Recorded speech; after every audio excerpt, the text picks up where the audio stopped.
सांसद बनने के लिए अर्थी का सहारा, फिर सुर्खियों में आया अर्थी बाबा का नामांकन। शमशान में बनाया चुनावी दफ्तर। विधानसभा हो या फिर लोकसभा का चुनाव, हर चुनाव में पर्चा दाखिल करते हैं अर्थी बाबा। चुनाव जीतकर नेता बनने की बड़ी ख्वाहिश। ये अनोखी कहानी है राजन यादव और अर्थी बाबा की।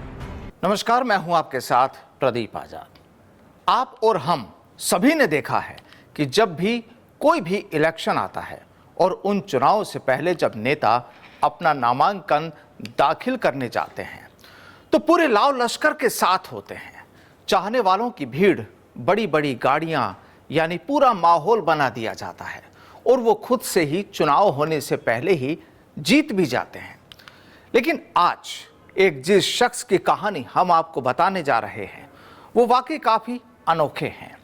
अब पूरी कहानी आपको बताएंगे, लेकिन उससे पहले जरा इन तस्वीरों को देखिए और सोचिए कि क्या ऐसा भी होता है।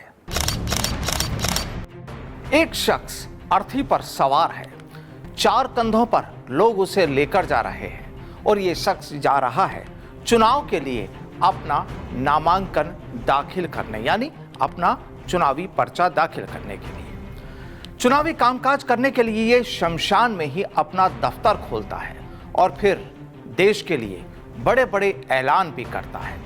लोग इसे अर्थी बाबा के नाम से जानते हैं, लेकिन इस शख्स का असल नाम राजन यादव है।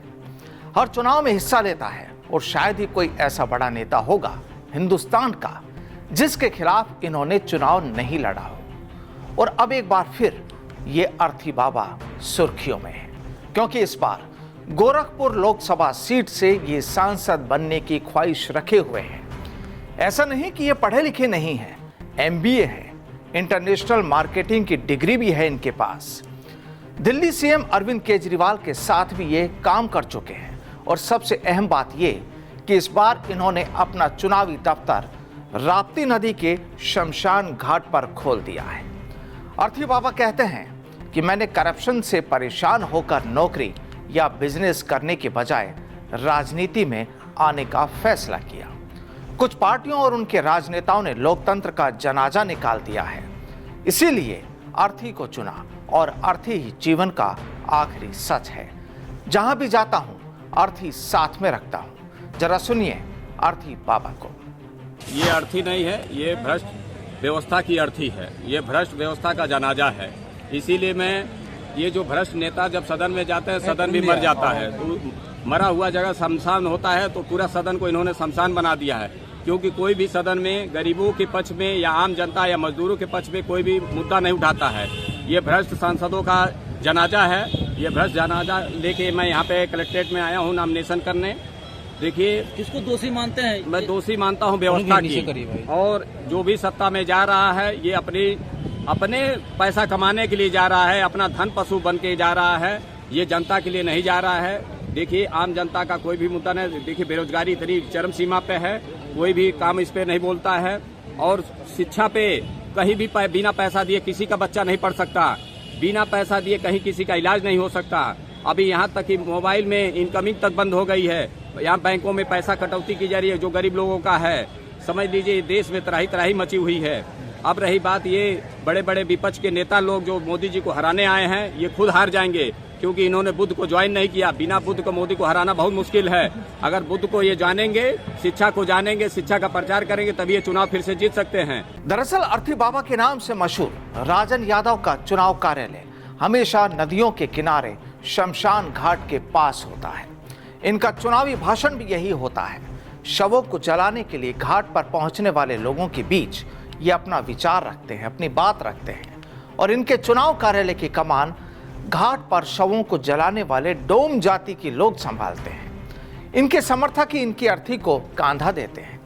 ये आंदोलन, अनशन, प्रदर्शन और नामांकन से प्रचार तक अर्थी पर बैठकर ही करने जाते हैं।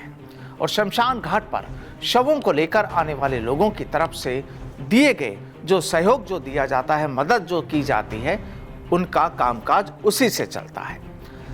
आपको बता दें कि साल 2009 के लोकसभा चुनाव में भोजपुरी स्टार मनोज तिवारी गोरखपुर सदर सीट से चुनाव लड़ रहे थे।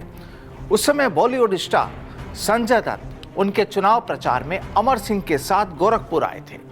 पर्चा दाखिल के दौरान संजय दत्त ने राजन यादव को यानी अर्थी बाबा को देखकर कहा था कि मैं तो अर्थी बाबा को देखने आया हूं। कहा जाता है कि अर्थी बाबा ने राप्ती नदी के किनारे संजय दत्त की जेल से रिहाई के लिए 101 चिताओं का घाट पर रहकर पूजन किया था और उसके कुछ दिन बाद ही संजय दत्त जेल से रिहा हो गए थे। राजन यादव उर्फ अर्थी बाबा के बारे में कहा जाता है कि वो पहले भी वाराणसी, गोरखपुर समेत कई जगह से चुनाव लड़ चुके हैं, हालांकि उन्हें कभी जीत नहीं मिली।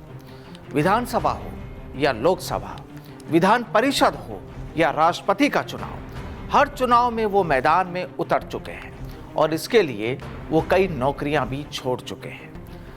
अब हालांकि इस बार भी अर्थी बाबा ने गोरखपुर लोकसभा सीट से अर्थी पर सवार होकर अपना नामांकन दाखिल किया, लेकिन खबर है कि उनका पर्चा खारिज हो गया। बहरहाल अब ये शख्स चुनाव लड़े या नहीं वो अलग बात है, लेकिन अपने अनोखे अंदाज और दिल की ख्वाहिशों को लेकर चर्चाओं में जरूर है।